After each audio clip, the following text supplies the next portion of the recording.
ہود علیہ السلام نوح علیہ السلام کے خاندان سے تھے۔ ہود علیہ السلام قبیلہ عاد سے تعلق رکھتے تھے، جو ایک عربی قبیلہ تھا، اور ان کی رہنے کی جگہ یمن اور اس کے اطراف کی تھی۔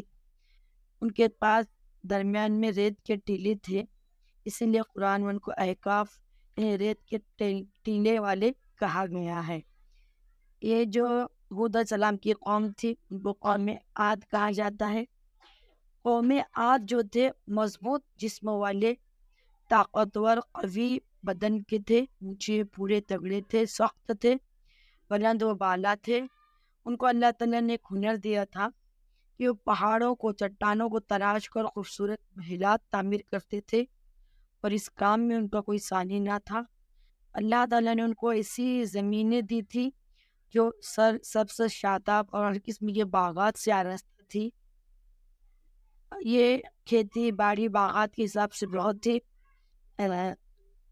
شاداب تھے، اور اپنے سب چیزوں کو دیکھ کر کسی چیز کی کمی نہیں تھی، تو وہ بہت ہی سرکش کرتے تھے۔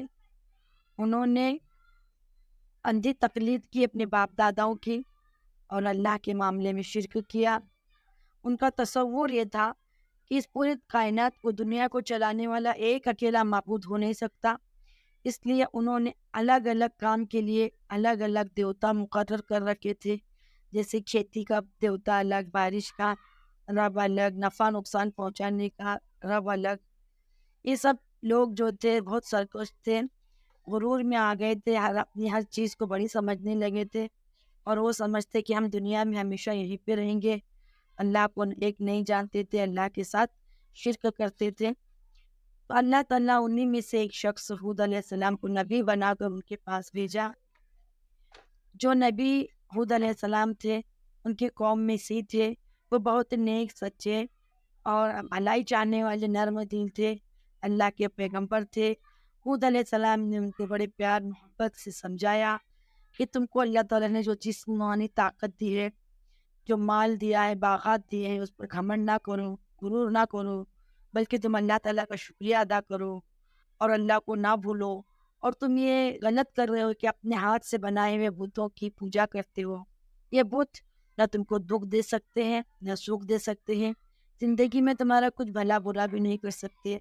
اب تو تم رک جاؤ اور توبہ کر لو، اپنے اس گناہ سے، اس بری حرکت سے باز آ جاؤ، بے شک اللہ تعالیٰ تمہیں معاف کر دے گا۔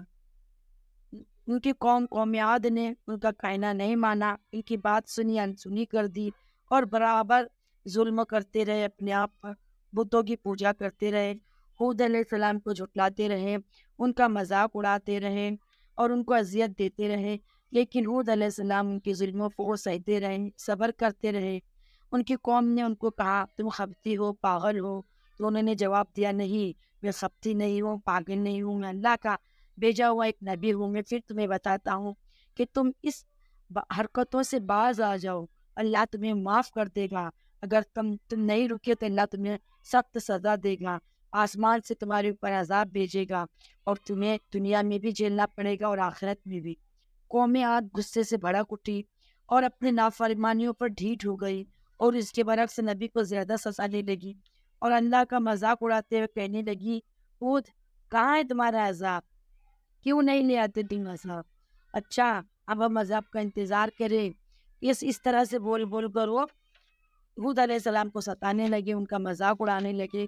پھر اللہ تعالیٰ نے ان کے اوپر عذاب بھیجنا شروع کیا۔ سب سے پہلے ان کے اوپر اللہ تعالیٰ نے بارش روک لی۔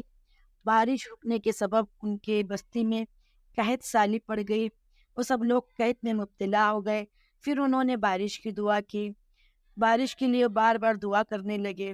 پھر انہوں نے دیکھا کہ آسمان میں ایک بادل نظر آیا تو بہت خوش ہو گئے، اور اسے سمجھا کہ یہ رحمت کی بارش ہے اور یہ ہماری قحط سالی کو دور کر دے گا، لیکن وہ عذاب والا بادل تھا۔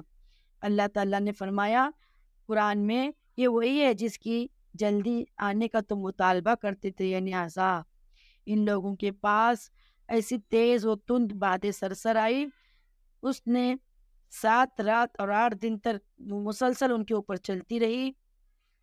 پورا یہ عذاب ہوا کا اتنا زوردار تھا کہ انسانوں کو سر کے بل اٹھا کر اوپر سے نیچے اس طرح سے پھینک دیتی تھی کہ ان کا سر آش پاش ہو جاتا تھا، پھٹ جاتا تھا، اور جسم صرف باقی رہ جاتا تھا، باقی رہ جاتا تھا، سر ٹکڑے ٹکڑے ہو کر پاش ہو جاتا تھا، جیسے کہ کھجور کا درخت ہوتا ہے زوردار ہواؤں سے وہ گر جاتا ہے۔ اسی طرح اللہ تعالیٰ نے ان پر منحوس ہوا چلائی اور ان پر عذاب بھیجا۔ ان کے عذاب آنے کی وجہ سے پوری بستی گھمنڈ جو کرتے تھے وہ چور چور ہو گیا، ان کا گھمنڈ، اور پوری بستی والے قوم عاد کا غرور خاک میں مل گیا۔ اور جب تک زندہ تھے کہتے تھے ہم سے زیادہ طاقتور کون ہوگا، لیکن جب عذاب کی آندھی نے انہیں ایسا تباہ کیا کہ کھنڈروں کے سوا کچھ باقی نہ رہا، یہاں تک کہ جب کچھ لوگ غاروں کے اندر تھے تو ہوا ان کو باہر تک کھینچ لاتی تھی۔ بے شک اللہ تعالیٰ بڑا طاقتور ہے۔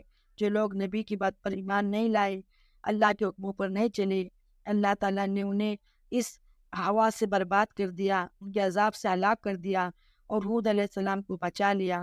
ہود علیہ السلام اور ان کے ساتھی کو اللہ تعالیٰ نے جو ایمان لائے تھے بچا لیا، باقی پوری بستی کو نیست و نابود کر دیا۔